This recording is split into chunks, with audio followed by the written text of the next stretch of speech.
Top of the day, beautiful people. Top of the day.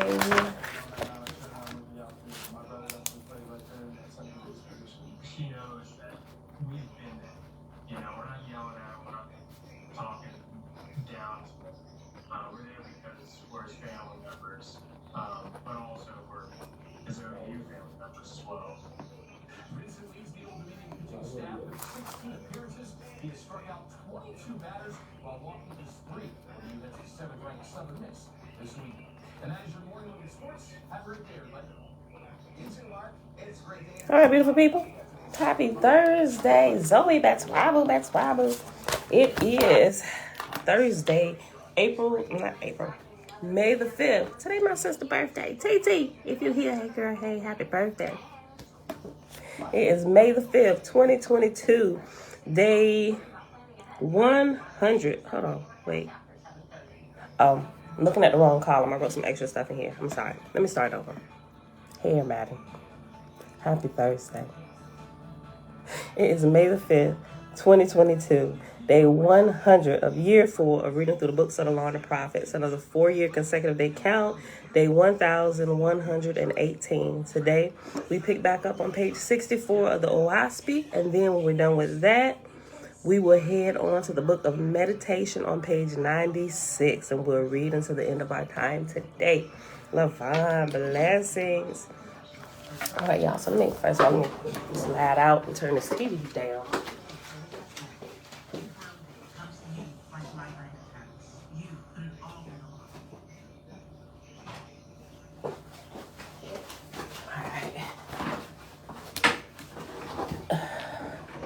Mom, shalom. Okay, I had turned it down earlier, but it was still kind of loud. All right, so let's go ahead and get started. Father, we thank you for another day.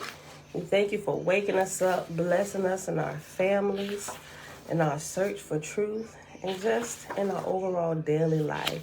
Thank you for wisdom. And we're grateful that you lead us and you guide us, and you don't leave us to our own shenanigans. But thank you for another day to get it right and to search out truth. All right, people. Page 64, we're starting at chapter 3, the top part of the book in OAHSPE. Okay.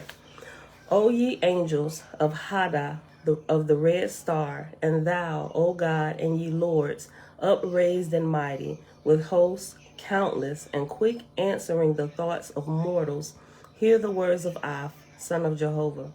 When I was in the Orion ark of No, and the red star passed the Utswal Ladayark in the Etherian group of Vor, the voice of Jehovah came to me, saying, Go thou, my son, deliver the earth. Take with thee all whom I may send. And I examined the records of the stars of heaven and of the earth, and the accounts of Jehovah's harvest, and I perceived the bondage and labor of the red star, whereof the 7th magnitude in the advance of the habitable worlds. When his voice called the legions in high heaven from every side, and below and above the earth, there moved myriads of shapely stars, which were ships of fire, coursing the firmament, whereon rode the gods and goddesses called by Jehovah to the labor of the earth and Hada. Closing in on every side they came, and nearer and more compact and brighter, with sparkling pillars of fire and down swaying curtains of light, till the space around about the earth was hedged in with this army of Jehovah's Etherian ships of fire. And again I heard the Father's voice saying, O Aph, my son, my Holy One, hearken to the voice of Jehovah, creator of gods and goddesses. Behold, I send my son Neph to the red star with wisdom and power. Long hath he been gone, long struggling with the black darkness of men and angels, as a valiant soldier rusheth into the heaviest part of battle, and forgetteth himself in desperate contest, but cease not to struggle on against all odds. Even so, for 3,000 years hath my God Neph hoped to save the whole limbs of the earth, the continents, From my holy place have I watched the battle for everlasting life. But the too prolific earth contributeth more to the corporal realm than to the spiritual man. And I bring my legions to the rescue of my valiant son Neph. Send thou him, O Aph, my son. Proclaim to him and his lords, and to his Etherians my just decrees. Aph said, and I sent swift messengers down to Hada, informing Neph, son of Jehovah, of the march and presence of gods, and of the decree of the Father. And I added thereunto, saying, O Neph, son of Jehovah, come hither, bring thy host with thee. Presently Neph answered me in Jehovah's name, saying, O Aph, son of Jehovah, I come.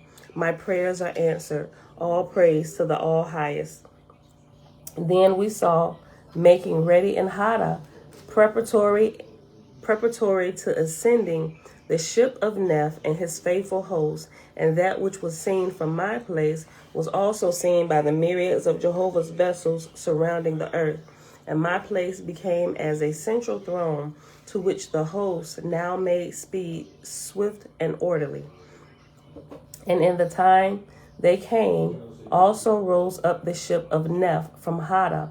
Meanwhile, my ship rested on the borders of Chinvat in the school of Heen, and from the moon 7 August. And from the moon 7 August.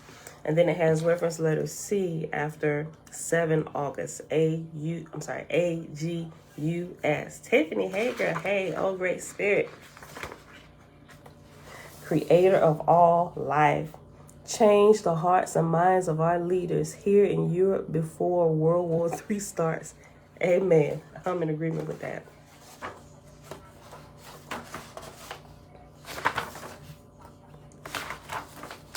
Okay. C.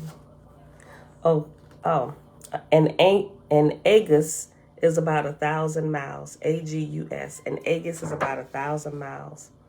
Okay. Okay, let me read that whole verse again.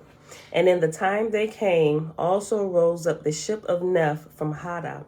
Meanwhile, my ship rested on the borders of Chinvat in the school of Heen, and from the moon 7 Agus. So that's about 7,000 miles. 7 Agus, 7,000 miles. The Agus is about 1,000 miles. So from the moon, 7,000 miles. Okay. Again, the voice of Jehovah came to me, saying, my son, make fast thy ship, for thy place shall be the head of the army of my host, and let thy consorts extend in a line from thy place down to the earth, for this shall be the delivery of them whom I shall cut off. So I made fast, and my messengers hastened to the concentrating forces of heaven, informing the Etherian groups on Jehovah's ships of his commandments. And now came Neph, his ships rose up, filled with his long laboring host. And I greeted him and said unto him, by the power and wisdom of Jehovah, the continent of Waga is to be cut loose and submerged, and her heavens carried away. Return thou to the earth, and bring all the spirits of darkness from all the divisions of the earth and heaven to Waga, that I may carry them away.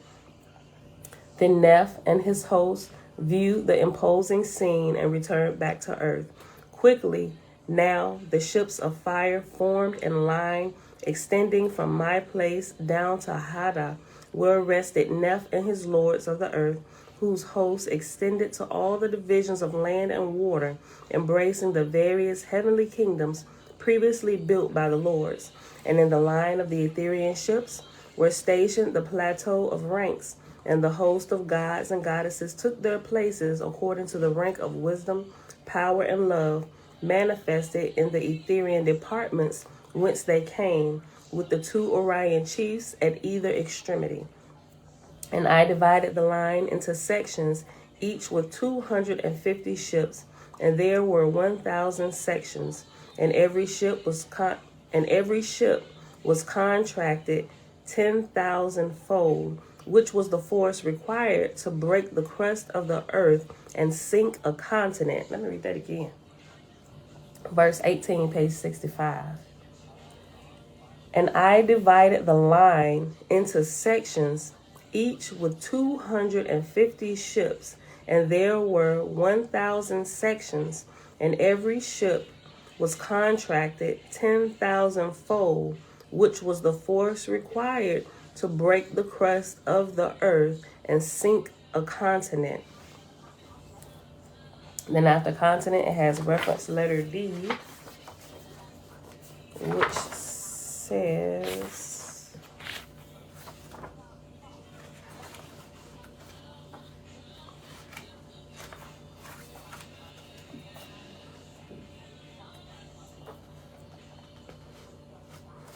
okay, reference letter D on page 83 says, I have seen a table held down by angels so that a strong man could not lift one end. There is no good reason why a sufficient number of angels could not bring to bear enough force to crush the earth's crust. 1882 edition. Okay. Back to verse 19. Along the line, I stationed sentinels and tailmen, and it has reference letter 1, and tailmen, and the reference says talisman. Tailmen at the top is TALEMEN with the reference letter 1, and reference letter 1 is talisman, TALLISMEN. When I think of talisman, I think of like little figurines or logos that represent something. Like people use talismans in prayers and stuff. Like the prayer shawl is a talisman. It's almost like a point of contact or a point of reference for something, right? Okay.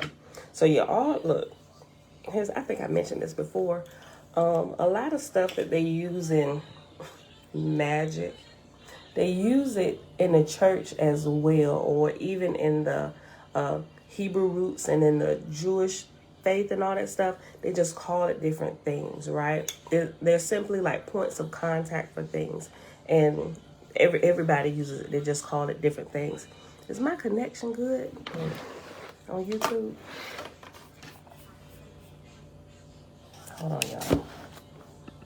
I think there is a problem.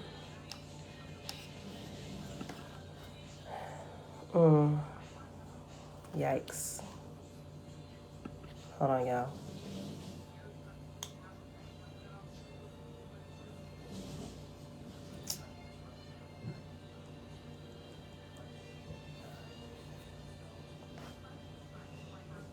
Okay, Facebook is good. I think YouTube just went off and said you're offline. Check your connection and try again. Here we go with this foolishness. Hold on, y'all. I'm sorry, YouTube. Clearly, they can't hear me say that. Come on. Jeez.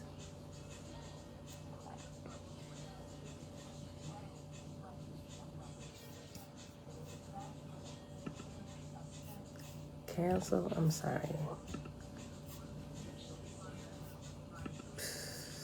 Cancel? Okay. I think I might have to just... I think I'm going to start this over. Leave site. Yes. The site can't be reached. What is wrong? This just burns my buttons. If there's such a thing, if buttons can be burned. Man, yeah, buttons can be burned, but y'all get it. Come on. Ugh.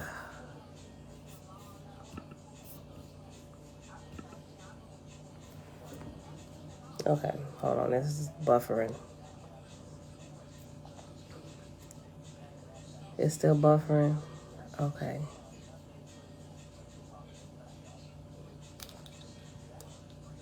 I'm sorry, y'all. Hold on. It's not even... You know what? Let's just do this. Okay. This is going to be a couple minutes. Can you... I don't know. Because I can't even leave a comment. Are you able to leave a comment over there? It's not YouTube. Other site, it's not YouTube. Other sites are working. I'm off. It has completely. Okay, that's what I'm had to do. I'm just going to restart all of this. I think it'll be the quickest way to solve this problem instead of going back and forth. I don't know. It may have completely knocked me off. If you can still leave a comment on that video, Tiffany, do me a favor. If you know how to post a link to Facebook. Tell them to come to Facebook. I'm going to restart it here in a second. I'm just letting my laptop restart. I was supposed to do updates to it yesterday. Well, for the last week, but I keep pushing it off because every time I get on it, because I be using my work computer, I just keep forgetting. And when I get on it, it say do updates now. Like, no, try again tonight. So it probably went to the end of the road with me. Probably need to do the updates and just cut my stuff off. Hold on. It's rebooting now. Okay. Sorry. Okay. It's back up. It ain't raggedy, y'all. It's operator error. I ain't been doing my updates. Probably so. No, it won't. Okay.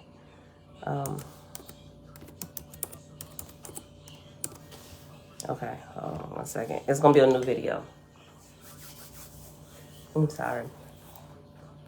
Sorry, Facebook. Okay.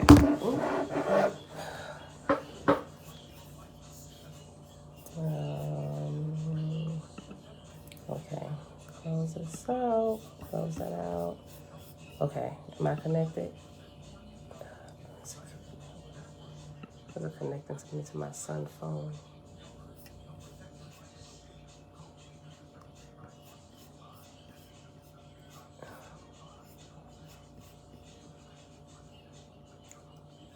Other networks? I wonder if it's the hotel network.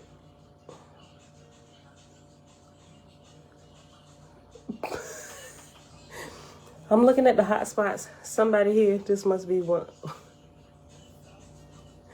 You know how you can name your hotspot locations?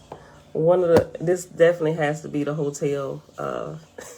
One of the hotel ones. It say $250 fee for smoking weed in your room. It's a guest connection. I ain't clicking on that one though. That's my first time seeing that. It cannot be joined. What in the world? Well, shoot, hook up to my phone. Network preferences. What is wrong? I wonder if they had to reboot the hotel's Wi-Fi or something. Connect.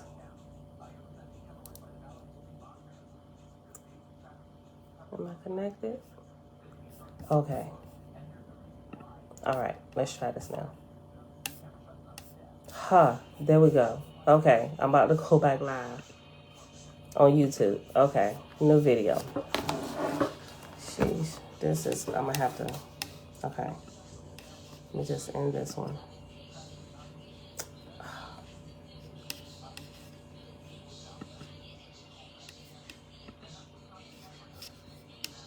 Oh, no. This is crazy. Can I connect things?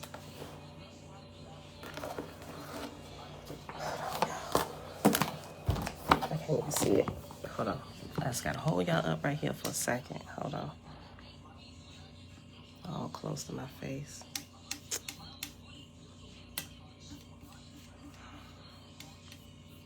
And new stream. Just give me a new stream. I'm sorry, y'all. Hold on. It's operator error. Clearly, it really is. Go live. Okay. Stream. Back.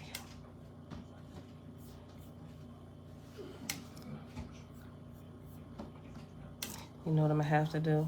I'm gonna go back live, but it's making me, okay. Your channel. I'm gonna have to delete this, the first one. Yeah, because it won't let me do anything. Okay. I'm gonna have to delete that so I can go live again. This is crazy. Now you can leave this section. Go live. Yeah, I think the hotel's Wi-Fi went out. Okay.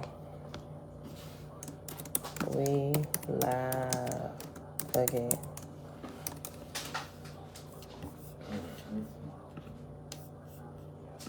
Okay. All right, y'all. Okay. You should be able to see it. The new live popped up. Okay. It's live again. All right, y'all. It's almost All right. It's fixed. Huh? It's almost over. Mm-hmm. All right, y'all. Okay. We back live. I think the hotel was rebooting their Wi-Fi or something because I couldn't get into it at all. All right, so it's back live. I had to delete the first part of the video on YouTube, so I probably end up uploading the Facebook video to YouTube. But we back live, y'all. Sorry about that. Hotel messing up. Okay. All right, so we paused that on page 65 at verse 19. I'll go back and read verse 18 again. All right. And I divided the line into sections, each with 250 ships, and there were 1,000 sections, and every ship was contracted 10,000-fold, which was the force required to break the crust of the earth and sink a continent. Along the line, I stationed sentinels and tailmen or talismen and messengers without number, so that Jehovah's voice and his sons' voices could traverse in a moment of time to every part. And after that, I formed the tube of transit, which extended in front of the ships and from the earth to beyond Chinvat, and I filled it with the earth's atmosphere to the extreme. Whither it joined, eel sank. Whether I determined to deliver the druhas and fetals of such as were to perish in the ocean of the earth.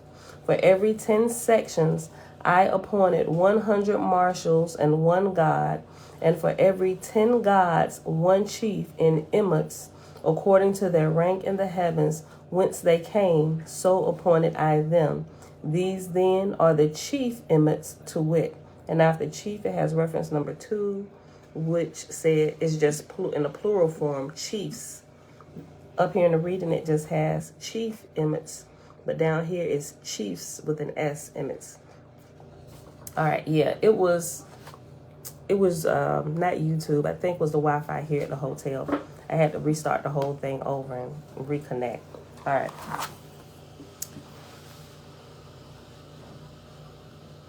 Verse 21.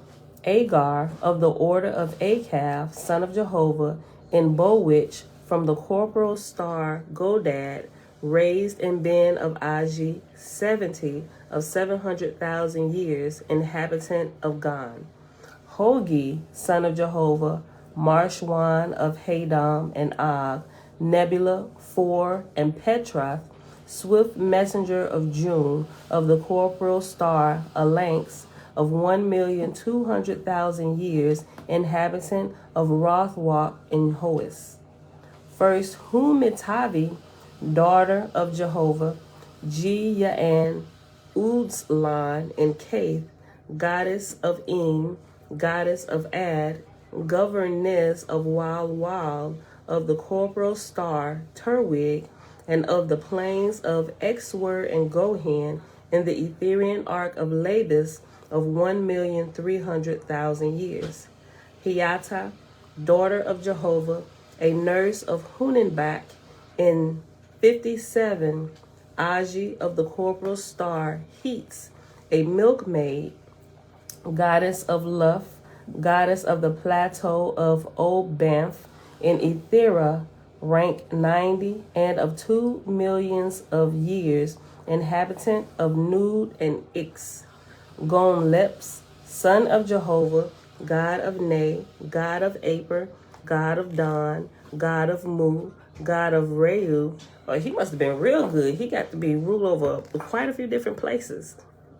God of Don, god of Mu, god of Reu, physician of Bo, and of and of Janur, marshal of Kut, and Oblin of Sharar in Ethera, and of the Aegean field of Do, of 700,000 years, inhabitant of Onlof and Rictus. Neo, god of Lun, and Hintaya, god of Moors, and of Thespun, master of Pe, and savior of Wohagi, Aji, plane 7, and risen from the corporal star Sieti, an inhabitant of CERN, 1,700,000 years. Sikhi, goddess of Nu, and Lutz and Rob, goddess of Bad, goddess of Tur, goddess of Red, Aji, 20, from the corporal star Ithmul, inhabitant of Suga, 1,000,000 of years, inhabitant of Rana, 1,200,000 years. Listiaka, goddess of man, goddess of hers, goddess of song and nigh, weaver of Ot, Bak, and Agimus, rank 90, raised in the corporal star Mem, inhabitant of Dasawig, and Gabriamity, 2,900,000 years. So there, I guess is given all their information and where they started at the very beginning, which is for her raised on the corporal star Ithmul. So when they talk about us, the last thing they'll say would be raised on the red star, right, which is the earth, because they refer to the earth as the red star. So we would be raised on the red star. We got a lot of time to put in, y'all. We just getting started. Okay. Wait, did I just read her? I read her. 29. Tusika, goddess of coal, goddess of Los, and Witawaget, goddess of Dehuji, and Lu of Magatsa, goddess of Ep, goddess of Gek, and it has reference number 3, goddess of Gek, but it says the same exact thing except for the of is in brackets.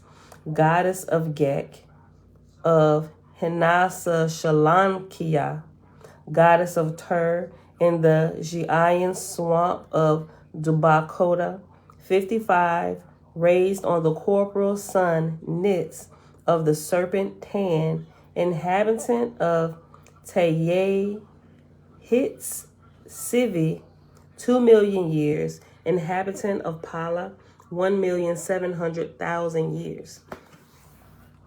Fiatsi, goddess of Labuk, goddess of Soranya in Gololo, goddess of Iz, goddess of Searl, goddess of Loklo, goddess of and it has reference number 4, and same thing. It says the same thing, goddess of but of is in square brackets. Goddess of of Aji, 75, goddess of warts, and Huita, goddess of Kreya, goddess of Baku, goddess of Til and Roitz, goddess of Moots, goddess of Laerts of Wook Houts. I know I'm screwing some of these words up. Forgive me if y'all know what these places are. Goddess of Bil and Duskwan Guzel, goddess of Orksa, goddess of Unksut, goddess of Silhuita, goddess of Sheen, goddess of Isa, goddess of Ham, goddess of Rekawau and Shiuti, goddess of Diang and Gowak, goddess of Fa'atiam Zamel, goddess of Zitaya Haub, of the gardens of Zitaya Bauf in Aji, 7, surgeon of Huala, surgeon of Bas, surgeon of Rapaya, surgeon of Lomzom, nurse of Piaga of Simathes, nurse of Zid, nurse of Lucy, nurse of Home, nurse of Briathana, queen of Opa, queen of Raga, disciplinarian of Ta and Kabi Sumak, of Toots Moots, of Berber, of Sinsky, of Riva, of Soon, of Hadab, of Fusuhats and Ceres, raised on the star of Planza, swift messenger in Bel and Wawaluk, 500,000 years. Swift. Got the genealogy of people. This is her credentials. She was a bad mama jamma. We read in the OAHSPE, right? The OAHSPE. This is like before Genesis. Actually, some of Genesis you can see in here, but it's given like everything that happened right before the earth came into play, right before it was populated and began to do its thing, and voila, we're here. Okay. Hold on, where did I pause on her? Queen of Raga, disciplinarian of Tug, of Kia Bisumak, of Tutsmuts, of Berber, of Sitinsky, of Riva, of Sun, of Hadab, of Fussenhaus, and Ceres, raised on the star Planza, swift messenger in Bel and Wawaluk, 500,000 years, swift messenger in Tawaka and Runfort, 500,000 years, inhabitant of Torashash, 1 million years, inhabitant of the fields of Nejeye, 1 million years, inhabitant of Gun, 500,000 years, maker of corporal roadways, 500,000 years. Clearly she did. Sophiatisi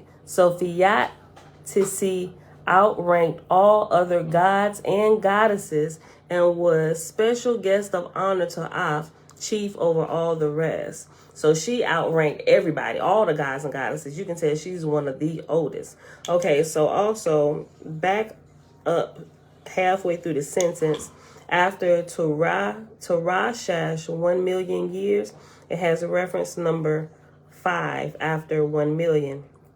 And it says million of was taken out from the previous edition. Okay, as million of. All subsequent similar changes between the two editions have not been footnoted. See editor's note number 2. Okay, back to verse 31. So Fiatisi outranked all other gods and goddesses and was special gift of honor to Af, chief over all the rest. And the star of Fiatisi's Etherian ship was stationed near the earth, that she might better behold the deliverance of the spirits that were to be freed by the submersion of the land of Waga.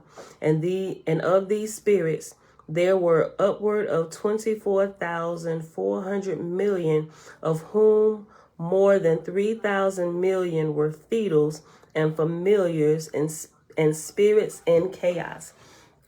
So before the great deluge or the flood, this is what this book is telling about, what happened right before the time of the flood and how wicked the people were, and how the corporal people or the human people, how they was just bent on doing wickedness. And this is giving the details, and not only the humans but also the spirits that were roaming as well. All right, man. Call me for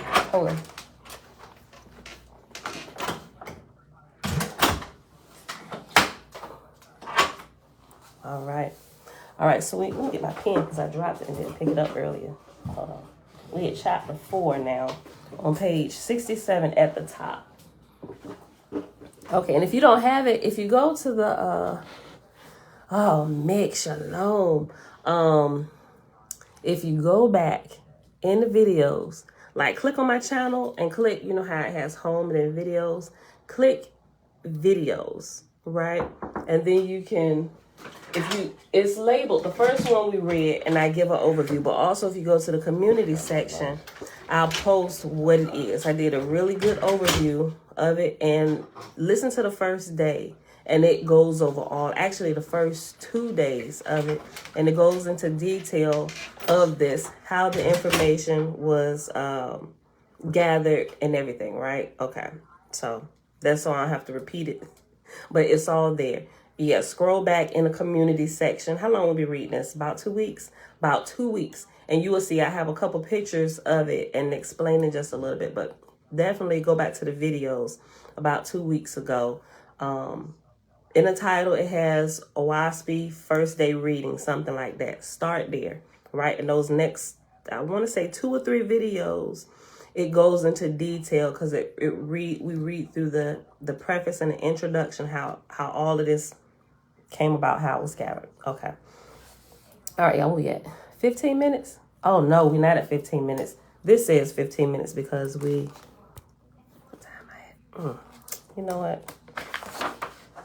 Let me read chapter 4 and then we'll go to the, I can't even see my time on, I can't see my time on Facebook. Y'all, what's my time on Facebook? Sorry, y'all. I think we're about at the 30-minute mark. If not 45 minutes.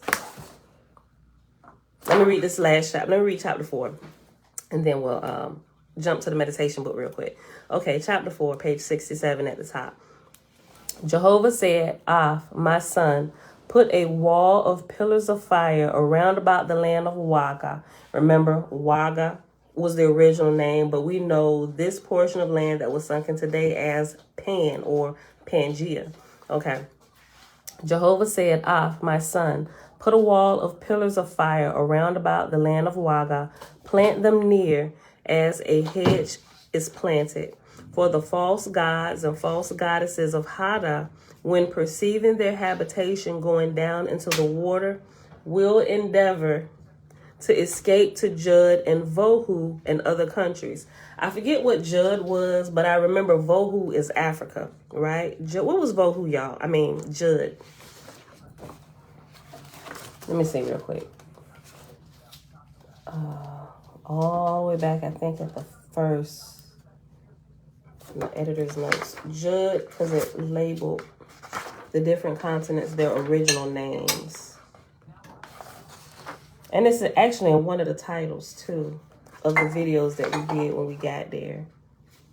Chief, Familiar Spirits, Tree of Knowledge. Oh, okay. Asia. Okay, so Waga is Pan, Jud, J-U-D is Asia, Thori is America or the Americas, including North and South, right? It was labeled one land, but we look at it today as separate, right? So Waga, which was Pan, Jud, which is Asia, Thori, which is the Americas, Vohu is Africa, and D-I-S is Europe. Okay, and that's page 17.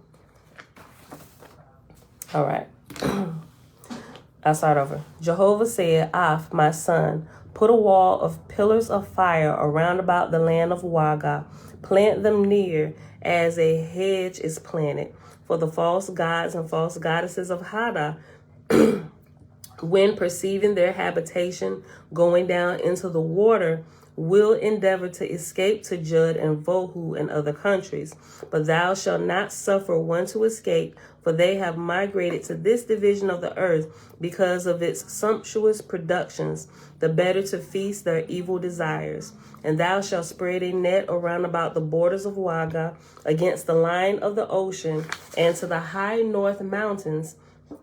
And the net shall encompass the continent of Waga, and it shall be to the height of 1,000 miles, and in breadth, so that no spirit of darkness can escape and find the way abroad. And when thou hast spread the net, thou shalt send to the large kingdoms in Hada, and to the false kingdoms, a sufficient number of Etherians of great power, and thou shalt send them down to the earth, to Waga, a sufficient number of Etherians, that every mortal man and mortal woman and every mortal child shall have 5 to attend. And they shall go to the mortals and shall take with them the birth blanket. Let me read that again. And they that go to mortals shall take with them birth blankets, a sufficiency. For in the time of destruction, when the mortals go down in death, thy servants shall receive the liberated spirits on birth blankets and bear them to the atmospheric column of ascent. And hither shall thy host receive them and provide them with food and clothes after the manner of S.E.X. So all of those who perished in the flood, we know that we don't die, right? We may lose the body, but the spirit stays alive.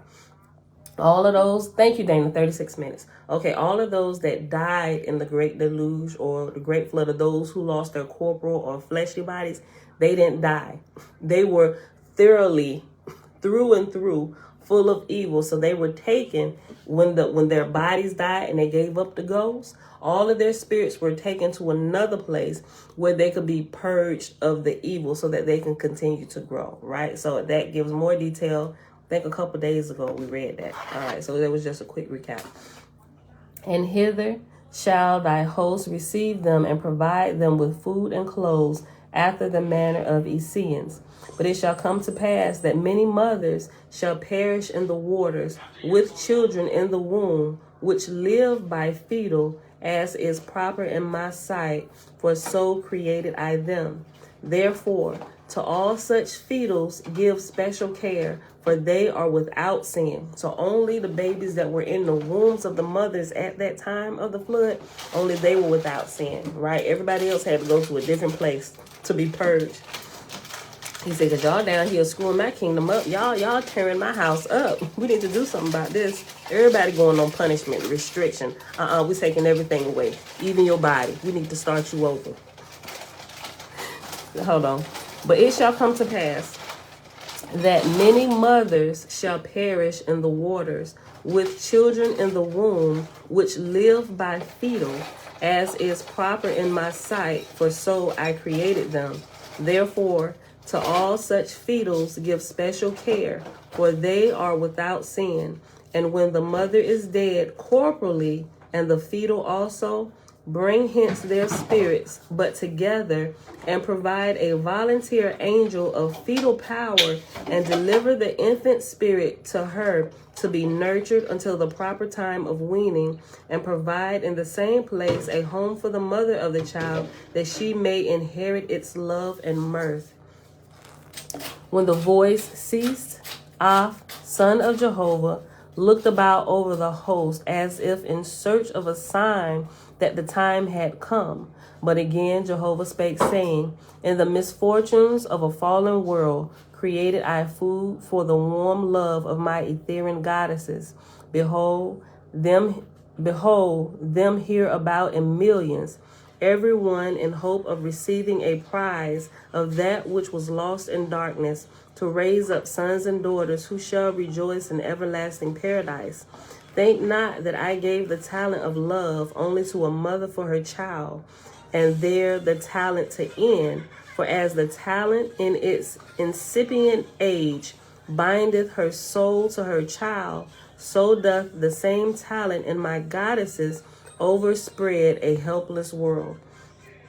Are they not as midwives and mothers to thousands and millions of souls being delivered from corporal bondage into everlasting light? And who can number them? Here standeth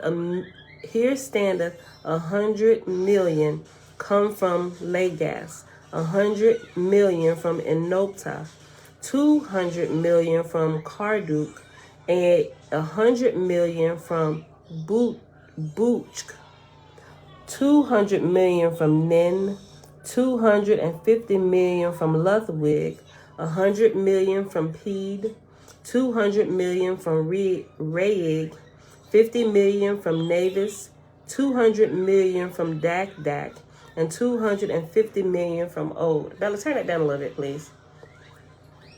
I spake in the Etherian firmament, and they have answered me. Yea, they come not as curiosity seekers with empty arms, but behold them, arrayed with their thousands and millions of small equipments suited to the newborn.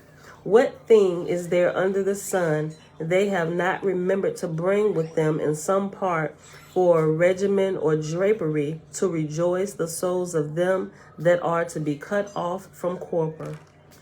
And it ends with that question. And so we'll pause right here. And we'll pick this back up with chapter 5 tomorrow. All right. So let's hop on over here for like the last, 10, 15 minutes. To the meditation book on page 96.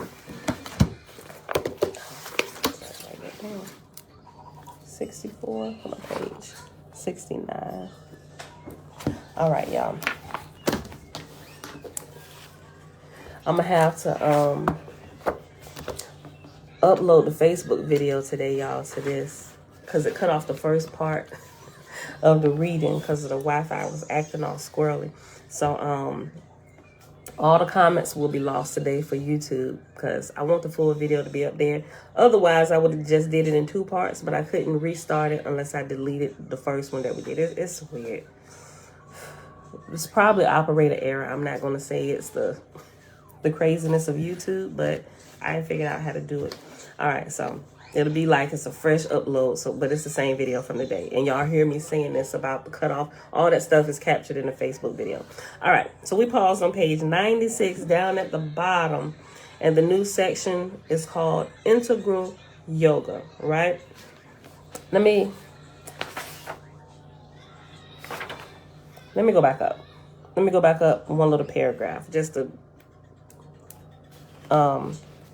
yoke it to yesterday. Yoga is a tradition which has established a long-proven record of success in teaching those who desire to discover the self. Remember, this book calls the spirit, the self, the true you, right? The traditional approach to yoga instruction has been broken up into 3 stages. These are 1, listening, 2, reflection, and 3, meditation. In a broad sense, you will be instructed in the same manner throughout this book series. First, you will receive the teaching. Then you will be assisted in reflecting on that teaching and incorporating it into your life. You will then be instructed on how to intensify your reflective movement and gradually reach a meditative state of concentration on the divine, or who we call Yah, the Great Spirit, right? A practitioner of yoga must be able to integrate the 3 main practices of yoga into daily life. This means that you need to begin adding small amounts of time for prayer, repetition of the divine name, the hekau, or the heku, or what we would call in Christianity praying in tongues. In the East, they call it chanting. It's the same thing. You will need to begin adding small amounts of time for prayer, repetition of the divine name, the heku. Exercise includes proper breathing exercises, study of the teachings, silence, selfless service, meditation, and daily reflection. This also means that you will gradually reduce the practices which go against the yogic movement as you gain more time for shetty, or spiritual practice. That's what they call spiritual practice, or research time is called shetty in Egypt. Okay, the next section, integral yoga. The personality of every human being is somewhat different from every other. However, the sages of yoga have identified 4 basic factors which are common to all human personalities. These factors are emotion, reason, action, and will. This means that in order for a human being to evolve, all aspects of the personality must progress in an integral fashion. Therefore, 4 major forms of yoga disciplines have evolved, and each is specifically designed to promote a positive movement in one of the areas of personality. The yoga of devotional love enhances and harnesses the emotional aspect in a human personality and directs it towards the higher self. The yoga of wisdom enhances and harnesses the reasoning aspect in a human personality and directs it towards the higher self. The higher self is Yah. The self is us, our spirit. The higher self is Yah, or the Great Spirit, right? The yoga of action enhances and harnesses the movement and behavior aspect in a human personality and directs it towards the higher self. The yoga of meditation enhances and harnesses the willing aspect in the human personality and directs it towards the higher self. Thus, yoga is a discipline of spiritual living which transforms every aspect of personality in an integral fashion, leaving no aspect of a human being behind. This is important because an unbalanced movement will lead to frustration, more ignorance, more distraction, and more illusions, leading away from the higher self or from Yah, which we can see in detail as we read through the OAHSPE, right? Because it tells us what the main purpose of those who graduate higher than us, which we term as angels, called angels messengers, right? And their role in the earth and our lives, they're to help us to accelerate, to move, to mature, right? It's the same thing. And this is actually taught. They remove some of the stories, but they still teach you without giving you the references where they're teaching you from. And thereby the teaching sometimes is half-cocked, and we don't get it a lot of times, right? And then it turns into what we have today, all this religious mumbo-jumbo and worshiping different gods and goddesses. Each different religion has a different god or goddess that they worship, which in the beginning, it wasn't like that. They were actually representation of the higher self or of Yah. They just used characters to teach you about the different principles and aspects of Yah, which we were to take and to develop ourselves, right? Because if we are the children of Yah, right? We should be acting and developing as children grow and develop, right? Everything that is being done on a bigger scale is being done on a smaller scale every day. And we're in the thick of it every single day, but we don't seem to get it, right? We are spirits housed in fleshly bodies, meaning that we never die. We may lose our body, but we'll never lose the real us, which is our spirit or the self, right? Or the God in us, right? We are to develop, just like children develop and become mature. Thereby, when we pass from this corporal world or this fleshly world, we can take part in a great dance of helping our brethren and our sister and grow up that will originate through this particular land, through this particular earth that comes into this particular atmosphere, right? This is where we originate. Well, we originate from Yah, but he starts us here, right? Earth is a womb for the spirits during these particular generations and portions of time, right? But it's all a school. We should all be developing. And if we don't, you will get to see. Okay. Thus, yoga is a discipline of spiritual living which transform every aspect of personality in an integral fashion, leaving no aspect of human being behind. This is important because an unbalanced movement will lead to frustration, more ignorance, more distraction, and more illusions, leading away from the higher self.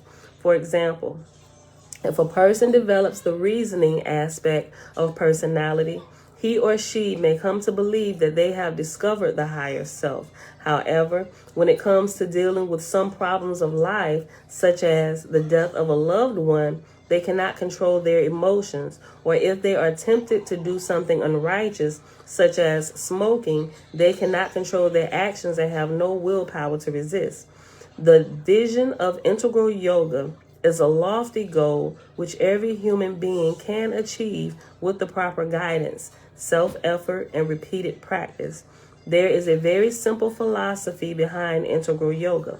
During the course of the day, you may find yourself doing various activities. Sometimes you will be quiet. At other times, you will be busy at work. At other times, you might be interacting with people, etc. Integral yoga gives you the opportunity to practice yoga at all times. When you have quiet time, you can practice meditation. When at work, you can practice righteous action and selfless service. When you have leisure time, you can study and reflect on the teachings. And when you feel the sentiment of love for a person or object you like, you can practice remembering the divine self who made it possible for you to experience the company of those personalities or the opportunity to acquire those objects. From a higher perspective, you can practice reflecting on how the people and objects in creation are expressions of the divine, and this movement will lead you to a spontaneous and perpetual state of ecstasy, peace, and bliss, which are the hallmarks of spiritual enlightenment. The purpose of integral yoga is therefore to promote integration of the whole personality of a human being, which will lead to complete spiritual enlightenment. Thus, integral yoga should be understood as the most effective method to practice mystical spirituality. All right, we will.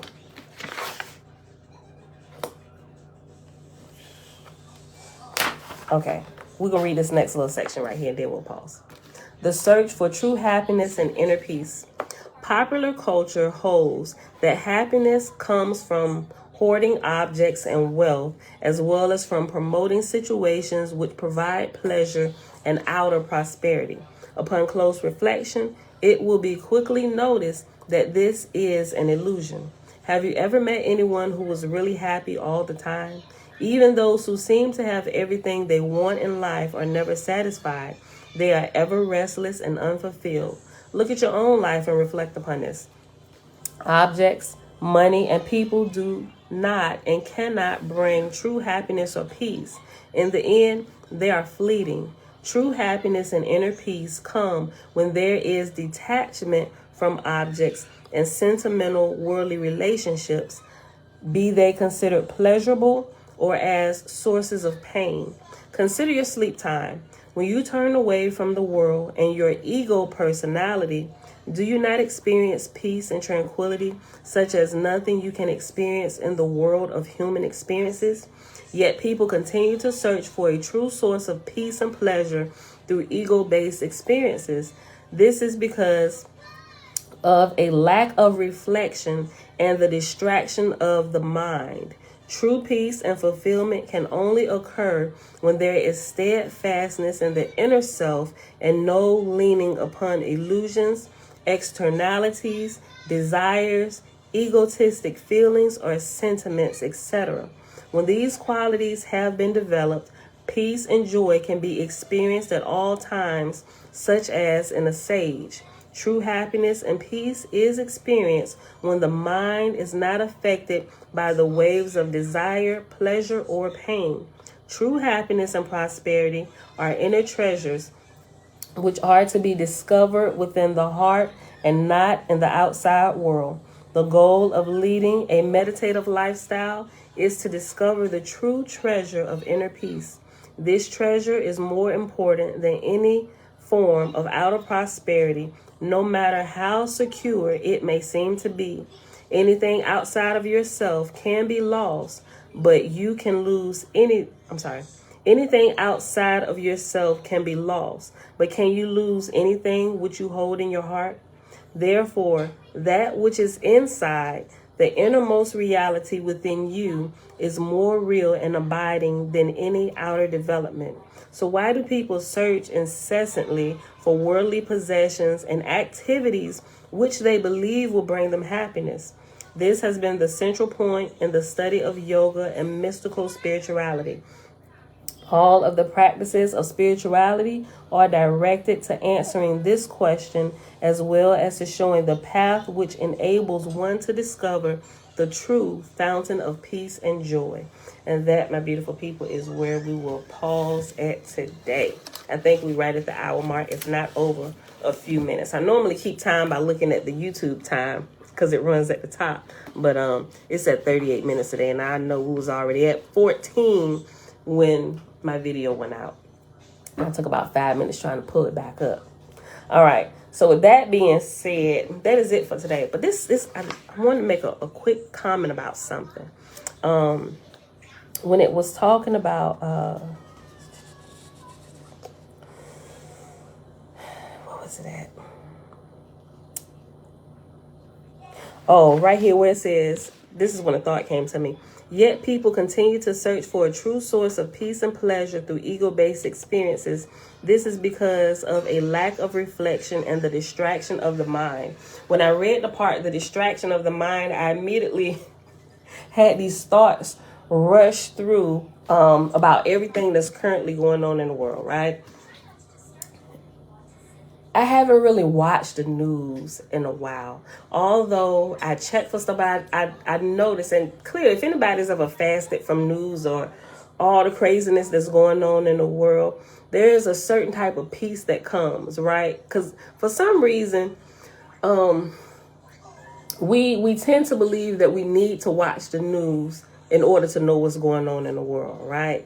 But the more you watch it, the more uneasy and restless you get, right? It really disturbs the peace that you could be having if you cut it out, right? And here's what I know. It's things that I really need to know about or be alerted to. It'll come to me, or I have a dream about something. Like, y'all will inform me if it's really that important to my spiritual growth and our protection as a whole and just traversing this world, right? The news it informs you about some stuff. Granted, everything has its good and its bad, right? But sometimes I think we overdo it. And I really haven't really been keeping up for real with the whole Russia-Ukraine thing. I mean, because these are things that happen over and over and over again. But I really began to pay attention to the pattern. And especially to some of the teachers or those who should be helping us grow. I'm like, they being caught up in all this, talking about stuff that is not conducive to our growth whatsoever. It's further keeping us distracted. Talking about Will and Jada, and Will knocked the piss out of Chris Rock at the awards and all that. And so it's like it's they're constantly trying to find something to keep your mind going, focused on the wrong stuff, right? And it's just rampant all throughout the timelines and all that stuff. I'm like, people are being distracted every which way, right? They're stunting their own growth. Even social media, sometimes you got to be careful about the scrolling, because you can just, okay, I'm going to just check one thing. Next thing you know, you've been scrolling for 2 hours, at least in my case. I'm like, you know what, this is a problem, right? But I began to notice a trend. Like I said, even some of those people or some of those channels that I ain't gonna say look up to, but they really have good information. A lot of them, they just, let me give you my input on this and this happening and this. I'm like, how is that even helping anybody for real? I mean, granted, sometimes you just want to ear hustle a little. But, I mean, those who are true students, those who are really searching after truth and just like really after the purpose of life and what are we supposed to be doing here? Like, why were we sent here? Like, what's the purpose of all of this? Is the world really going to end? Like all of these things, all of those are just those are side roads. Those are detours that gets us off the path and it stunts our growth. And sometimes we find ourselves in a place where we spend way too much time. Like, we supposed to be heading down this road. Man, you see what Will Smith did to Chris Rock? And now what? And now you off into a side road with all these people over here that's done paused in their race, looking at all these shenanigans go back and forth, going to Will Smith page. Is he gonna press charges against him? Oh, y'all shouldn't let him come back. Is they gonna take his award away? Why didn't let him? Ain't nobody take him out. All this stuff, right? And then, like, it's always something. When something dies, pay attention, y'all. When something big dies down, something else comes along to grab your attention again. It's like you're in a friggin' Twilight Zone, right? The news is absolutely depressing all the time. LaVon said, I agree. Too much repeating of bad, depressing news. It's crazy. Like, seriously, cut it off for a little while. I'm telling you, you're not going to miss anything. The world going to keep whirling, doing what they've been doing, like they always been doing, being distracted. Uncle JB, Grand Rising, right? So that when I read that part, it just, all that just kind of clicked. I just wanted to say something about that. So y'all now, in my earlier videos, y'all, let me tell you, when I realized this was a problem and it was sidetracking me, you know, if it was sidetracking me, and sometimes my mind can keep the attention of a squirrel, like a squirrel's mind, right? It's like, oh, a nut, and then I'm off running. I know if I have a short attention span, like, I don't know how y'all deal with it. I really have to focus to keep myself focused. And I'm a researcher. Like, researchers shouldn't really have short attention spans, but I think it kind of helps us a little bit because, okay, I can pause here and come back and get this piece of information. It helps me in that way because I'm not married to one thing like, oh, this is it, I can't go over there. No, I need to have all the pieces. So I think it helps me in that way. I'm a little bit more, let's not use that word because somebody gonna think, take it in a whole nother light. I have a little bit more freedom to pull things and get pieces of the puzzle that are missing and bring them together without being like, oh no, everything else is of the devil, we can't even look over there. So I've completely grown out of that. But you'll see, and I think even maybe you rarely on any of my videos heard me talking about any of the major news. Except for like when COVID first happened, I was asking questions, and I was looking into stuff, trying to figure out what was going on. But once I realized it was truly a distraction, and it's just repeating cycles, just going to keep happening. It's always been this way, right? It's not going to change. Whether we're going to call them wars and rumors of war, like all of this stuff, it's just going to keep happening. It's going to be with different characters, different periods of time, but it's going to be the same stuff over and over again, trying to catch up those who are loose and can't find their way. Or you can't find your way? Let me show you this way. Come over here with us. Gather in with us, with the clique, with the crowd. We're doing a bunch of nothing over here, wasting time. Come waste time with us. Ain't nobody got time for that. Ain't nobody got time for that. Right? So, but anyway, I'm just rambling now. But that's what I thought about when I was talking about the mind distraction, or the distraction of the mind. That is, so I wanted to say something just in case you find yourself in that place and you find yourself uneasy about different things going on in the world and all heartbroken about what's happening to people and the injustice. Granted, this is horrible, but don't be distracted by it, right? Because you ain't gonna be no help to nobody. Oh my gosh, like what help is that? What help are you being to them, those who are really those who really need help, if all you're doing is sitting watching them need help? Like, even if you wanted to help, you couldn't.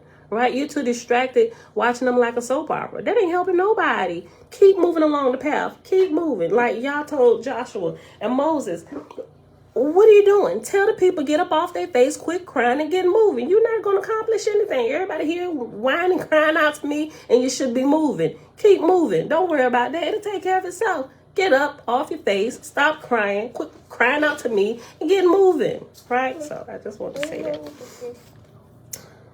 Okay. All right, y'all. So with that being said, it is Thursday. It's my password.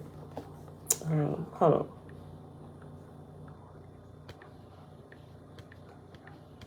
Is it? Yeah, it's Thursday. I'm sorry. Girl, you distracted me. Thank you, Mom. You're welcome. Okay. You did it correct. Oh, I did. It is Thursday, May the 5th, 2022, day 100 of year 4, reading through the books of the law and the prophets, and the 4-year consecutive day count, day 1119. We read pages 64 through 69 in the OAHSPE, and we read pages 96 through 98 in the meditation book. All right, y'all. So with that being said, y'all willing, I will see everybody back here tomorrow bright and early, 7:15 a.m. May y'all continue to bless and keep you in all that you do. And may you all stay on track. Stay on track. Okay. Also, I posted in the community section and on Facebook some of the things I said I was going to be posting over the last few days. I kind of did like a dump of posts. So I think I posted like 6 yesterday. I was like, okay, now I'm going to just kind of space them out over the days. I got so much stuff, and I'm just going to probably share like one or two a day or every other day, so you can see some of the stuff. And it comes from the scripture science portion of the, well, some of it. If it comes from the scripture science portion of the curriculum, it'll have scripture science, MMOC. MMOC stands for Mental Magic Omniverse City. That's the name of their school, what they label it, right? And so when you see the word Muwamian up there, it's like, you know how they change the names of different people throughout the ages, right? But once you get into it and learn about it, it's the same stuff you will find in ancient Egypt, right? They were Egyptians, right? So Muwamian is another name for the Aztecs and the Mayans, right? They just called it Muwamian, right? So that's how you pronounce it, Muwamian. So you see it MOOMYAN, or with an S if it's plural, Muamians, right? That's all it is. The Aztecs and the Mayans or the Egyptians. It's the same hieroglyphs. It's the same definitions, what they were teaching in ancient Egypt. And it wasn't just ancient Egypt, but because ancient Egypt or the Egyptians who were also Ethiopians, the Egyptians were a branch. They were a branch of Ethiopia that branched out, and they started the teaching city, and they called it Egypt. Like, everything connects, y'all. And they weren't just teaching there. They were teaching over the entire world, which is why you can find pyramids in different places, why people are fighting over, oh, everything originated here. No, we had it here. America was first. No, Africa was first. Oh, y'all, shut up. The teaching was for the entire earth. And you will find it all over the earth. You will find pyramids in Asia. You will find them all over the earth because the teaching was for humankind, for human beings, not just a certain group of people, right? People want to get into the whole race thing with the black people. We was the first, and y'all did like all of that. Everybody hush. It was for everybody, right? And so, but the teaching, I ain't gonna necessarily say it started in Egypt, but that's where most of the teaching came out of, because it was there where it was kept pure for the most part, and it branched out, and they traveled to the different corners, or you can say to the four corners of the earth, right? And they were teaching. It was literally like the school of the spirit. Everything in the hieroglyphs, it was teaching you, about the self, or about your spirit that's encased inside of this mummy, inside of the flesh. It has a lot of different names it's called, right? But it was etched into stone. Movies are made about it. Even the picture that I put up there with the Matrix, you will see, if you go back and look at that picture, I think it was the last one that I posted in the community section on YouTube, but it was the first one that I posted on Facebook. The one that has the clip in the Matrix. Look at the similarities between like the Matrix and the Egyptian hieroglyphs, right?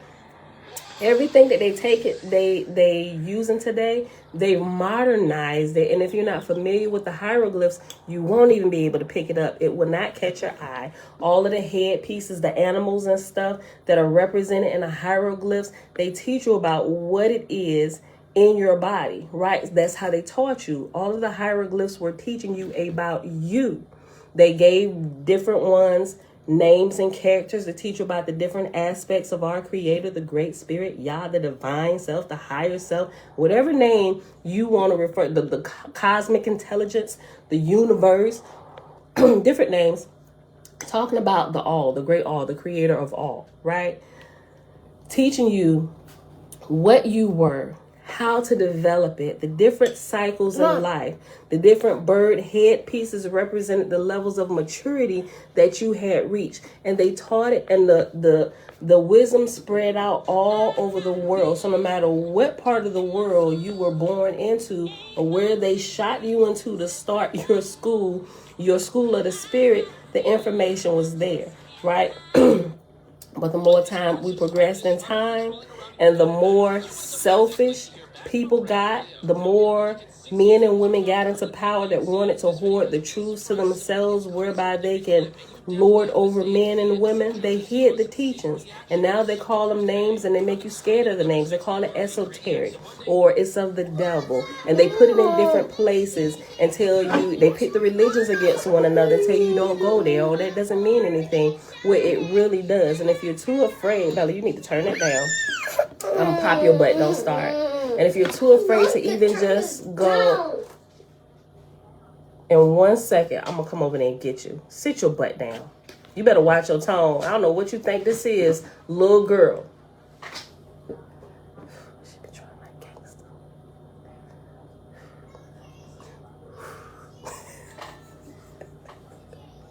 So, turn it down, Bella. So all this information, you shouldn't be scared to at least to go check it out. You ain't gonna get demon possessed, right? You're really not. It's called doing your due diligence, right? And this is how you're gonna be able to put the pieces together. So some people come here and say, "Oh, I thought you was reading the Bible." Clearly, you come in and out. You're not seeing what we're really doing here. We are real researchers. Thank you, Dana. Meditation and breathing exercises. Woosah. Because sometimes this little girl take me to my limits. I've been a boy mom for 20-something years. And then finally a little girl come into the picture. Last 5 years. And it's like, oh, I asked my sister, girl, how do you deal with all that screaming? Like, it's completely different, night and day. Raising boys, I mean, it's just, with the boys, just like bang, bang, shoot them up, wrestling. Boy, get out of here, boom, boom, boom, boom. Get out of here. You can't do that with the little girl. She's going to scream bloody murder, like all this kind of crap. I'm like, oh, Father, help us all. Help me to rear this feminine spirit that you have sent into the mix of all these masculine spirits. All right. But anyway, y'all, I didn't talk enough. But yeah, so I'm going to be sharing some of that stuff. So pay attention to it. Look at the similarities in it. Research the body. Remember a little while ago I said, y'all, we got to start AMP again. Anatomy and physiology.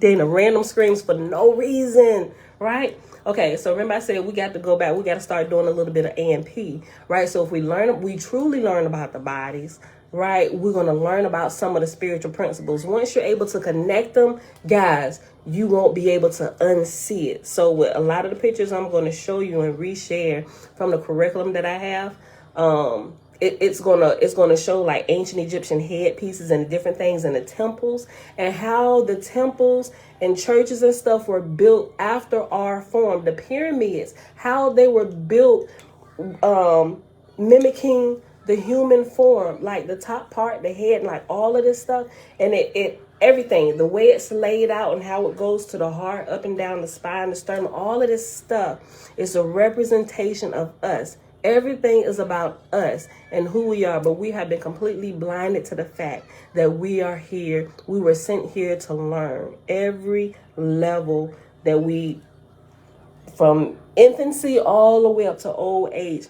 There are different levels in this school, and we should be progressing up until the time this flesh takes its last breath, to then be truly born into the next realm, right? Or the next one. Dana said, can you speak on the angel magic, the Damon Brand book? Should we be using these as a part of our everyday life instead of praying to Yah for everything? Okay, so first of all, you have to understand, if y'all gotta go ahead and get out of here. Okay. Sometimes it's hard to switch over from the church indoctrinated mind, right? Okay, let's kind of go back to church a little bit, right? So if we're in church, we're asking God, or we're asking Yah, or the Hebrew roots, we're asking completely talk to Yah for everything, right?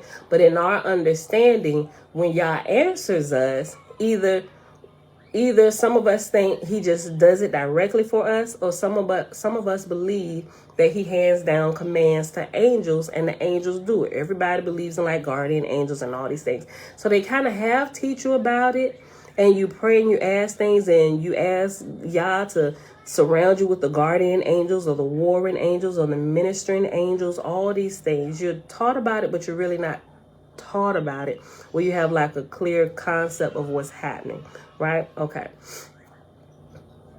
So I'm going to share with you how I understand it and how I use it and how it works for me every single day.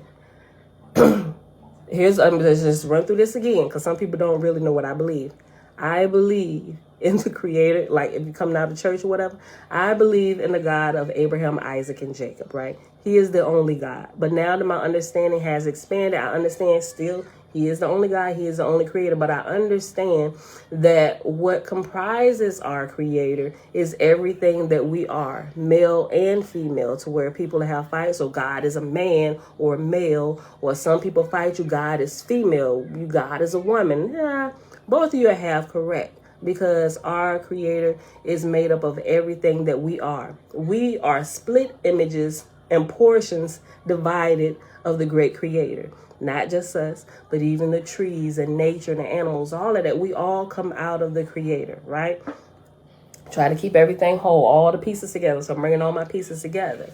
as well as with the angels. Now I understand that the angels are not just created like this, created beings out of nowhere. They are, and you can read in the Bible, those of you who just Bible thumpers and only want to read the Bible, even through the book of Daniel. Think about Daniel, right? When Daniel went to, when the angel or the messenger brought Daniel a message, and Daniel went to bow before the angel, and the angel said unto him, Daniel, do not bow to me. I am like you, of your brethren. That stuck with me for years. I'm like, what does he mean? He's of us, our brethren, like the angels are brethren.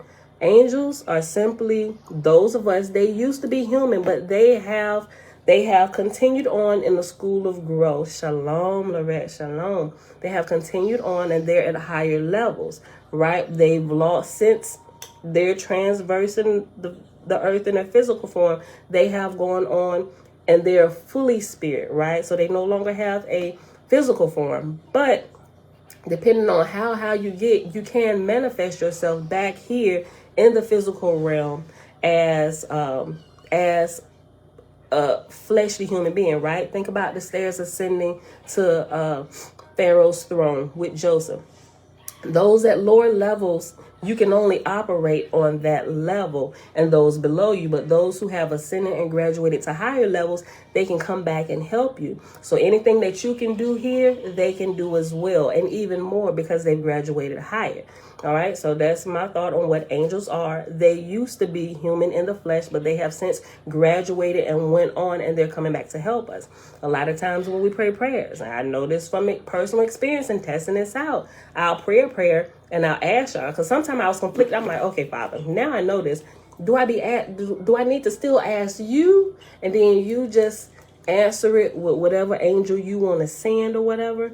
Or how does that work? Because I don't want to feel like I'm worshiping angels, like I went through this whole thing. But now I know, it was like, this is how I understand it. You know how, let's just use the house. Okay, so you know how you're growing up in the house, and younger kids, right? Younger kids they're not allowed to cook, right? The parents, I'll do everything for you. Mom, I'm hungry. Okay. Mom or dad will fix you something to eat, right? But as you get a little bit older, and if you have older siblings, like I'm the oldest of my crew, right? If mom and dad wasn't there, I had the authority. Okay, I can feed my brothers and sisters, even though they call mom or dad, mom hungry. Okay, tell Pam to fix you something to eat. It's kind of like that. So I would kind of been like the angel standing in proxy for y'all, because I'm here, right? Okay, Pam, angel, messenger, whatever. Okay, you asked mom, dad for something to eat. They said, okay, I'm gonna go get it for you. So now that you have that understanding, a lot of times as you grow a little bit further, we know that we don't constantly have to call mom and dad. Pam is right here in the house. We already know that they're going to call Pam anyway, get them something to eat. So we already know that it's okay to just go to Pam. It's kind of like supervisors. It's like the chain of command. You don't have to go to the captain. There is somebody there already that I left, that I approve of, that you can go directly to them, and they can help you do this. This is my understanding of angels now, right? So if I ask for something, I know who's present and who's here, right? I know they already have the authority. They're operating in his name. Now, I know I can't go outside of the boundaries and ask them to do something illegal, because some of them will still do it. Angels will do illegal things for you, right? Because this is where maturity has to come in, right? This is how even some people will what you call dark magic or dark power, because the magic, it's not evil in itself. It all has to do with the person and the intentions of your heart. So if you ask for something and your intentions are wrong, that's what you're going to get. Eventually it's going to backfire on you, which is why your heart needs to be pure and cleansed before you start dabbling into what we'll call angel magic, or asking an elder brethren for some help. Like, you can go directly, because I'll do it all the time. Like, okay, I'm going to give you an example. I just use. Who's here? Okay. All right. So there's different types of things you can do, right? Where if you just got to study a little bit more, just because you have to understand it, right?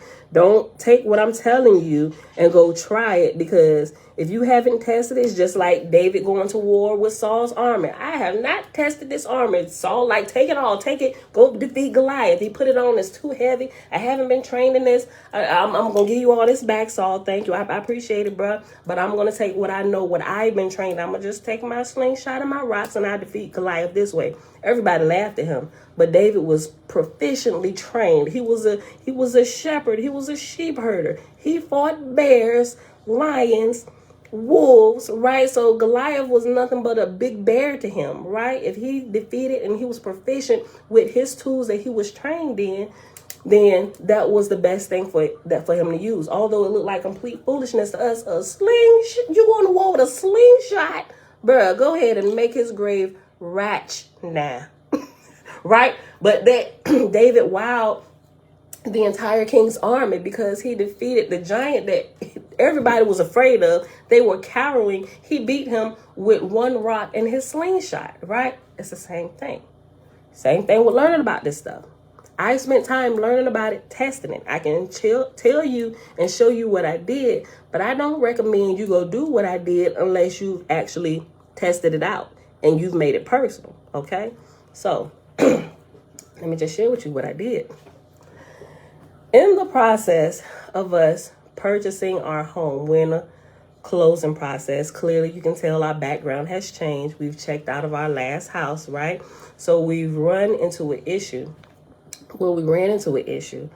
So for the last week, even before we moved out, there was one thing that we had, because they run like a lien and a judgment search when you're about to purchase a house, not just on the property, but also on the people who are about to purchase the property. Make sure ain't nothing against you where the IRS or the banks will come and take the property that they about to sell you, and, you know, then your money need to go to them instead of the bank that's giving you the mortgage, right? Okay. So there's this one thing we had on our business, back in 2016. This was before we restructured our business and everything. But at that time, we was having like we are payroll heavy, right? So our payrolls are like every 2 weeks. We're paying every week now.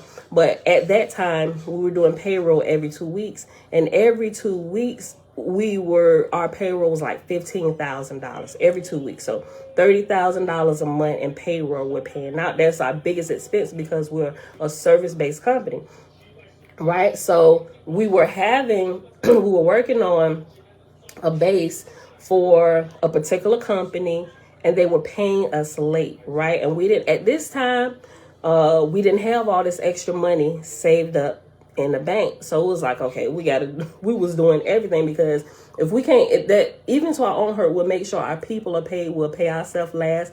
We'll let our stuff go lacking for a little bit because we know the payments are coming, but we are on a net 30, right? And sometimes 45 days, just depend on who's coming, meaning we do the work and then the business pays us in 30 days unless we've worked out some type of discount, right?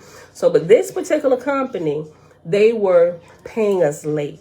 And we were working on a base, and we had a big payroll coming up, and it was short, and we were short. So we had to go take out a loan.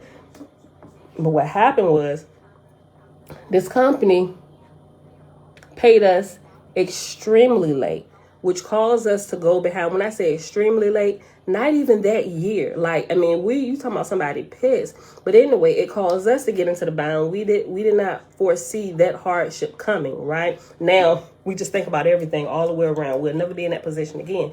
So what happened was, make a long story short, this particular debt, what we hadn't paid back was like almost $17,000, right? So that was up there. I ain't gonna say we forgot about it, but we conveniently forgot about it for the time being, right? And because it was on the old business, not that we were never going to pay it, because we were, but it was just more pressing things today we need to get taken care of, and we'll take care of that. We'll talk to them. But anyway, the years just passed on. So now we're purchasing a house, and when they did this judgment and lien search, it comes back up because they put out a lien on us, but it was on the old company's name. And since then, we've restructured the company, changed over everything, but we didn't change our name or our social security number. So anytime you run a business, the owners are also on the hook for anything that the business does. Even if the business defaults, it's coming after the human people that run the business, because you are the business is you. So we're going to put it on your name. And that's what happened. Right? So make a long story shorter than shorter. Hey.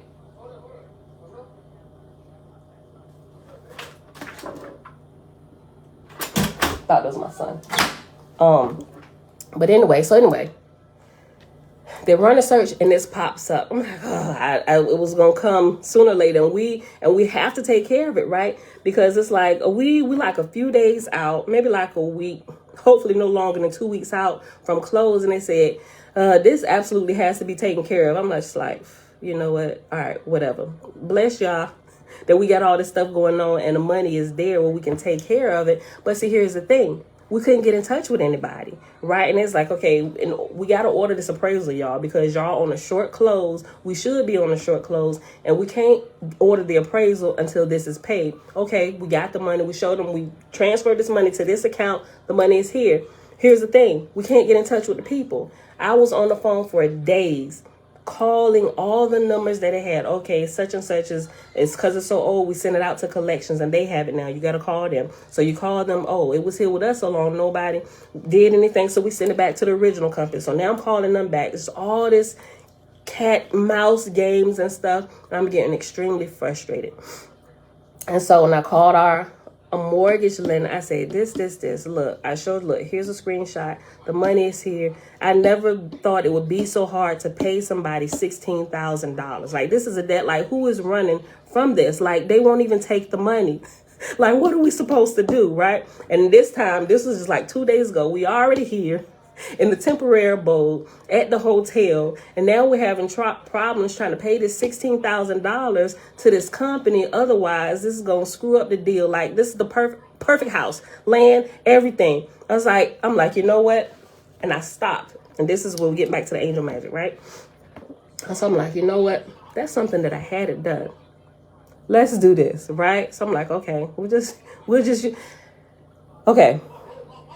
It's angel magic, but I needed something immediately, right? And so, we talked about the tantric sex and everything, and the power that a husband and wife yields together, right? So I decided to use one of the higher forms of magic, the intimacy with me and my husband. So we chose to handle it that way, right? Okay, so if you've been here, so okay, let me just real quick run down so you don't think, okay, that this just turned into something X-rated. No, when the two energies, the male and the female, come together, right? It's like, especially if you both understand what's happening, it's a form not just of enjoyment and reproduction, but it's also one of the ways where you can connect with the spiritual realm, right? Because you're bringing not the broken pieces, but the pieces that have been separated together. The energy flows together, right? And the energy, when the man and woman join together sexually, there's an energy that's created, right? And it starts at the base of the spine and it goes all the way up through the chakras, and it opens up like almost like at the top of your head into the cosmos, or into heaven, or it's like you get the attention of Yah, right? And if you understand it, if you know that when you go into the intimacy act with your spouse and y'all both are on the same page, you can cause things to happen immediately. Well, that's the portion of magic I chose to use, because this is an immediate pressing error. Of course, we have a little bit of fun in the process, but right, so we needed them to answer the phone. The person who takes the payment, we needed them to answer the phone and get back to us, because they say, listen, we know this is the person. He has to take the payment. He's the manager, this. They have to do this. Like 5 days trying to get in touch with this particular person. Would not pick it up. There are no emails or anything. There was even a rep said, I'm going to send an email, make sure they get it. Nothing. Nobody's calling back. So I'm like, okay, let's just handle it this way, right? So, we did the sex magic, the act of intimacy. And at the point of climax, whatever it is you're asking for at that point of climax, that's when the veils are the thinnest between the realms. So it's almost like you can drop prayers off right in the place they need to be in the spiritual realm, like right at the point of climax. Don't think this X-rated, y'all. This is really a thing. And for those of y'all that are married or have a significant other, try it.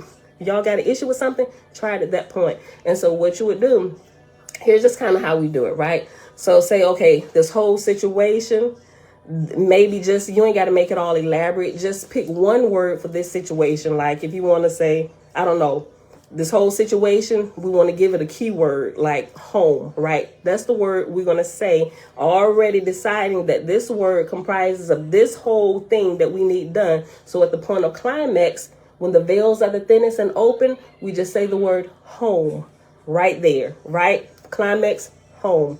I hope that was easy enough for you, right? You say it right there, and then it's like the messengers right there in the unseen realm that are helping you, or the elder brethren or the angels or the messengers. It's like they get it immediately, right? And our request was that we would talk to them the very next day, because by this time it's kind of frustrated. It was already past closing hours the other day, and so we did this prayer. And at the point of that, we said our little word, and it doesn't matter. Both don't have to say it. One can say it, or you don't even have to say it out your mouth for real. You could just think it, like literally. You could literally not even move because I've tried it both ways, right? You could literally just think it at that point, or repeat it, or whatever you want to do. It has to be personal to you. It has to be your thing, right? It's like your armor. You have to fit it out. You have to try it. You have to match it up to your own personal experience, your life, for it to work. You can't just take somebody's stuff. Okay, she said do this. No. You have to make it personal. That's what I realized. That's how it works. That's how you get results in, if you want to call it magic, right? But they're spiritual principles and they work. So what happens? We dropped off our request right there, right in the spiritual realm. Guess what happens the next day? When I made the first phone call, bright and early when office is open. Excuse me. I'm trying to get in touch with such and such for this account. It's an old account, 2016. We owe this outstanding amount, right? So boom, boom, boom. She said, you know what?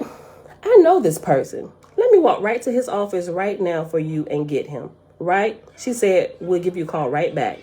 5 minutes later, my cell phone rings, and it's this person I've been trying to get in touch with for a whole week. Y'all, when I tell you it works immediately, right? And not only did we not have to pay the whole $16,000, they settled it with us for $12,000. So we got to save some of our money. We didn't have to pay the whole 16, whatever it was, almost $17,000.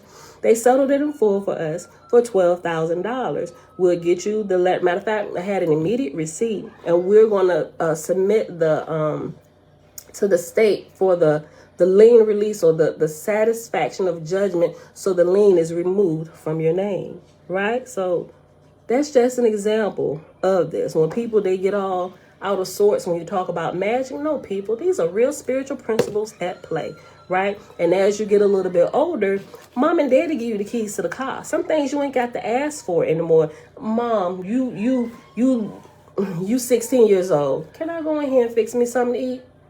If you don't get out of my face and go in there, why are you even asking me? It seems ridiculous that a 16-year-old, 18-year-old will come and ask you, can I fix me something to eat? You are of age. Go fix it. Why did you even ask me, right? It's different from a stranger that come in your house. Excuse me, you mind if I cook? Oh, yeah, then you got to ask. But the children, the family, you live in this house. There are certain, certain privileges we have. And that's what I understand about operating in this angel magic, or them being our elder brethren or whatever. Some things you can just ask them to help you with because they are here, right? If you still getting it all kind of chopped and screwed, still you can ask Yah, like, okay, Yah, I don't want to screw this up, and I ain't worshiping angels, so I'm gonna ask you, like, because that's how I was starting it all, because I was really not understanding it. But now I understand, and I'm not getting it all twisted up, like, oh, bro, I'm gonna just call on my angel. This, no, because you're getting all out of sorts when you do stuff like that. long as you have the proper understanding, you know how to move. And we're growing up in a house. It's just like growing up in a house, you know. So once you understand that, it's just this is how you flow and operate. You know, so when you have pressing issues like this, when you're about to lose a house, a deal, you already moved out of your last house and you're in a hotel, you need immediate results, right? Days are long gone for them prayers calling on Jesus, help me please.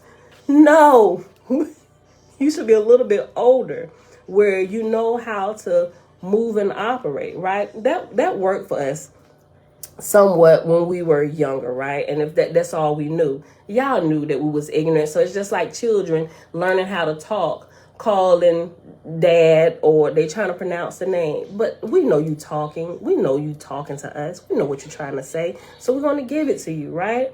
Just like Christians, early Christians, they think Jesus is it or whatever, or the God. Y'all still answered us. I'm a prime witness of that. When I was at that level, he still answered me. But as I began to grow and I knew better, the name of Jesus no longer worked for me. Like, you know better. Stop it. All right? They don't know any better. I'm going to answer them until they work. Until they learn a little bit more. But you know better, right? Alicia, right? It doesn't work. Just like when we transition from Jesus to Yeshua to Yahusha. And when we had different things and we called on Yahusha, right? But our understanding of Yahusha wasn't like this separate person. We were saying Yahusha is Yahuwah. Like, it's just another name for the great creator, the great spirit. Like, I have nicknames, right? Pam. My full government name is Pamela. Some people call me Pam. Some people got nicknames for me. PJ Sparkles. And a few other things, right? But you're still talking to me. And that's how I looked at it with the different names of referring to the creator. Not this separate person that they say his son, because we are his son. Like, we are the sons and daughters of Yah. All right, so I could go on forever and ever about that. But yeah, so Dana, I hope that answered your question. You're still here. Hold on. Oh, you're welcome, Lorette. She said, love, love, love that. Wow, it only happens. Oh, you talking about the sex magic. I call it private prayers. Wow, it only happens when both of you are in unity about the issue. Yes. Well, you know what? Let me finish reading. She said, wow, it only happens when both of you are in unity about the issue and both have to know about that particular power. No, because it will work with just one. It will work with just one, right? Not saying that you should go in there and have sex with yourself, which is called masturbation. But I'm not giving y'all bad advice. So listen, I'm telling you, but people do that. They will still use that principle and just do it by themselves. And will it work? Yeah, it works, right? But I don't recommend that you do that, right? Because it's kind of getting off the beaten path, or it's going to lead you off the path you should be on, using it in an appropriate manner, which should be with the opposite energy, right? You can cause it to happen by yourself, right? I'm not telling you, nor am I recommend that you do that, because it will work with one person, even if the other person doesn't know, right? Now, although I didn't do that, as I was learning about it first before my husband, it would still work. I just needed his body.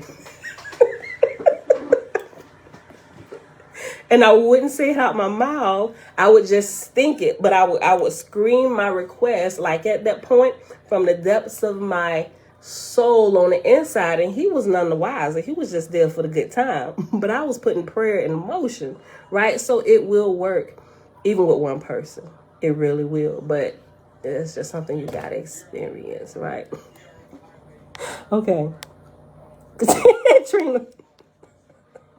Trina said, oh, yeah, okay. Yeah, Cookie is another name. That's what my grandbabies call me. All right, Dana said, yes, I guess I have more studying because I don't be getting results like that. Okay, nah, I mean with their spouse, significant other of opposite energy. Yeah, right, okay. Okay, all right, so we all on the same page here, y'all. Okay, all right, so that's it for today, y'all. Maybe I'll put, just in case y'all need to come back to this video and need to hear me explain it again like I did, I'll put something in a title. Something. every time I put something in the title about sex magic or something like that, you get all the shenanigans, the people come and post them porn links, because they put in hashtags and look for videos where they can put their filthy porn links in, and then I spend like a week deleting these filthy comments and stuff. Oh, but I'm gonna see if I can mask it. What are some good books on that? I'll post it again. If you go, because it's probably like 2 weeks back now in the community section on YouTube. But here on Facebook, yes, probably back about the same time. I just posted again fresh today. I give you a real good book on it, right? It's called, it's by Dr. OAHSPE, the same one that wrote this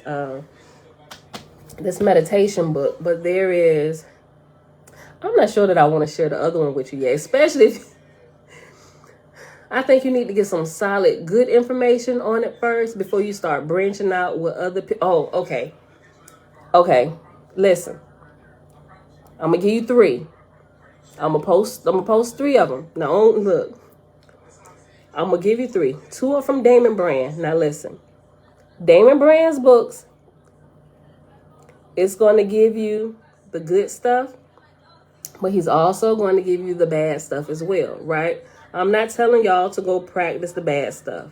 I'm not telling y'all to go do menage a trois and do some of this sex magic, because it's in there, right? And he'll tell you at the beginning of the book, this may not be suitable for everybody, but once you, at least you will understand it. And when I began to understand it, I began to realize and see what was really going on behind the 4 walls of the church, and the priests getting in trouble with the indiscretions and what they were really doing. I'm like, yo, this is linking back to the sex magic and the results they were trying to get. Like, that's something, although they try and hide it in the church, it's coming to the surface. But in the church, they use sex magic a lot. And they don't just use it with the male and female, right? They use innocent energies, like with the little boys and the little girls, you know, homosexual stuff, because when you learn about it, you'll realize that it's almost like no holds bar. It'll work for you, right? It'll, no matter how you use it. Some of it is disgusting. Some of it is base. I wouldn't recommend it, right? I read through it, but now I understand what is happening and why they're doing it, right? Even to with the oral sex and everything, and how they use that with the fluids and mingling of the fluids and stuff. It's literally, it's like, and now he doesn't explain it. He doesn't explain it in a disgusting way. I thought he did really good with explaining it and what you should. He ain't gonna say what you should and what you shouldn't do, right? But he will tell you some of these things may not be suitable for you, but we're gonna give you the truth and what we found out to work, right? And so I'll give you 3. I'll give you the 2 by Damon Brand that I've read, and I'll give you the 1 by Dr. OAHSPE, right? The 2 by Damon Brand are really small pamphlets. There, you can get them on Kindle, and you can, like the Kindle, the electronic ebook from Amazon, and you can print the paperback. None of Damon Brand's stuff is on Audible, so you're going to have to read all of his stuff. But the 2 sex books, the sex magic books, are really, really thin. And you can read it. I think it's a good education, at least so you know, like, especially if you find yourself in the midst of something where you don't quite know what's going on. If you're aware of some of those principles, you can like walk into a place and detect, wait a minute, something has been done here, and you can back up. At least you'll be aware of it, right? So in order to identify your enemy, you have to know about your enemy and what's happening around you and what has been done, right? So there are rituals that people do. They use this stuff. And some people, because some people know how to do it and they just get innocent bystanders, sometimes they could just be using the body. One person may know and be using kind of like what I did, but not in a bad way. As my husband is learning, I'm testing stuff out. It will work with the unknowing party. It really will. Right? I don't recommend you make a lifestyle of doing that, especially if you're not trying to teach your significant other and y'all grow together and multiplying the power you have to get things done here and get breakthroughs in your life. If it's not to that end, just leave it alone. That's my recommendation. At least know about it, be aware of it, be educated about it, just in case. And it's possible you could see somebody in a bondage, right? You could recognize it. If you study, you can recognize it, especially if they don't know what's happened to them. You can recognize it, and it's like you going to a higher level, and you can help set your brother and sister free, right? It's those type things. So, all right, so I'll share it with you. Oh, that's why they do that. I knew it was some sort of ritual, but wasn't privy to all the info on it. Yeah, so this, you'll see. It's not, like I said, I really like how he conveyed the information and he explained it. At least you will know, right? So this is good information. Like I said, I give you 3, and that'll be it. I'll post those here for y'all right now on Facebook and in the community section in YouTube. All right. That's it for today, y'all. So I see y'all here tomorrow morning, bright and early, 7:15 a.m. Eastern Standard Time. Y'all willing? Peace. Tootie, you want to come end the video or you want me to end it? I want to end it. Okay, come on, girl. My stomach don't feel good. Uh-oh, okay. All right, go ahead and end the video. All right, give me a few minutes. You're welcome, Lorette. Go ahead, end it, Tootie. Bye, y'all.